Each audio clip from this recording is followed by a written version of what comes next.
आफ्रिकीय देश में बहु संख्यक जेनजी रास्ता को ओह्लाई प्रतिवाद करुछंती। पानी अभाव को नहीं क्रोध प्रकाश पाई।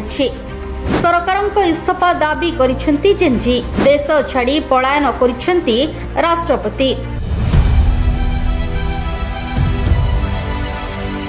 गोटे परे गोटे देश उपरे पड़ुछि जेनजी मानक चड़क। निकट अतीत नेपाल भली देश में एभली दृश्य देखा मिलता बेले एबे आउ गोटे देश में जेनजी भारी पड़ जाइछंती।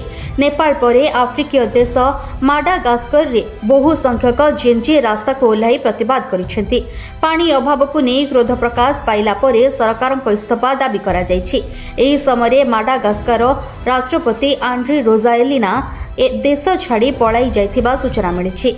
माडागास्कर विरोधी दल नेता सामरिक बाहिनी एवं विदेशी कूटनीतिज्ञ माने एही खबर को निश्चित करिसेंती।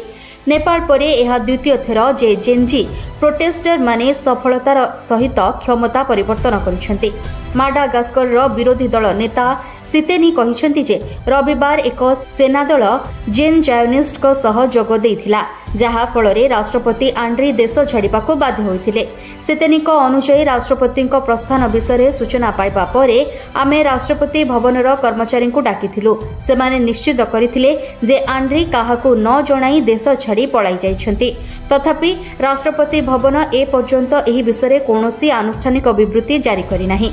सोमवार विलंबित राति रे फेसबुक रे लोकमानंकु संबोधित करी से कहिसंती जे से तांको पत्नीको जीवन बंचाइबा पई एक सुरक्षित स्थान को पलाई जाइछंती। तथापि से तांकर स्थान प्रकाश करि नाहंती। से कहिसंती जे से माडागास्कर को ध्वंस हेबाकू देबे नाही। सूत्र उद्धृत करी रॉयटर्स रिपोर्ट करिछि जे राष्ट्रपति आंड्री एक फरासी सामरिक विमान रे देश छाड़ी पलाइछंती। माडागास्कर पूर्वरु एक फरासी उपनिवेश थिला। तथापि फ्रांस राष्ट्रपति इमानुएल माक्रोन कहिसंती जे वर्तमान तांको पाखरे एही विषय कौनसी सूचना नाही। एहा उल्लेखनीय जे सेप्टेम्बर 25 तारिख रे नेपाल एवं केनिया रे जेनजी आंदोलन परे माडागास्कर रो युवक माने मध्य पानी एवं विद्युत अभाव दर्शाई सरकारक उपरे आक्रमण करथिले।